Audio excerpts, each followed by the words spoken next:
Dans le quartier des Moulins, qui est concerné par un vaste programme de rénovation urbaine, nous avons voulu mener une initiative intéressante, précurseur des conseils citoyens, en créant la plateforme Habitants du quartier des Moulins. C'est une démarche collective qui s'inscrit dans une dynamique, celle du programme de renouvellement urbain des Moulins, pour faire en sorte qu'un certain nombre d'habitants volontaires, impliqués dans leur quartier, décident tous ensemble d'introduire cette démarche pour non seulement s'occuper du quotidien, à travers, bien sûr, la gestion urbaine de proximité,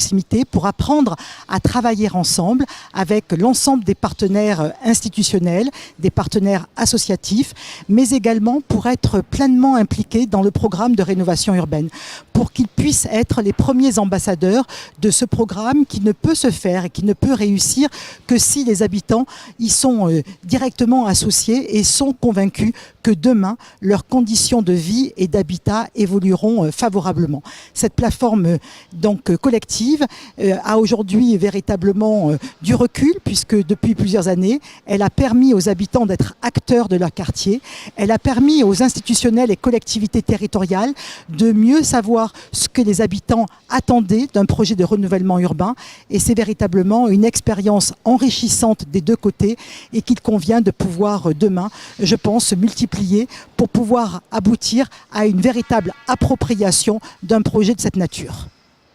Alors dans le quartier des Moulins, qui comptait au départ 3000 logements, nous avons souhaité en tant que bailleur développer au-delà de tout ce qui était les travaux sur les logements que nous voulions faire dans l'ensemble du parc, nous avons souhaité développer une nouvelle relation avec les locataires. C'est la raison pour laquelle, sur la base du volontariat, nous avons créé des référents qui sont notre lien sur le terrain, des référents par immeuble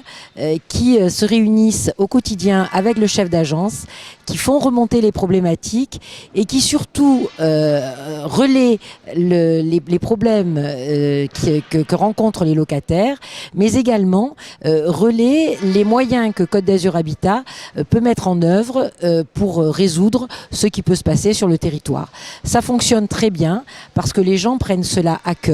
et on a ainsi développé du lien social entre les locataires, mais aussi des liens privilégiés avec les équipes de Côte d'Azur Habitat, leur rendant ainsi leur travail plus efficace et de meilleure qualité. Alors bien évidemment, ces locataires référents peuvent également participer à la plateforme Habitants ou pas, c'est leur choix, mais en tout cas c'est un dispositif qui vient compléter celui de la plateforme et permettre aux locataires de s'investir encore davantage dans la vie de leur quartier.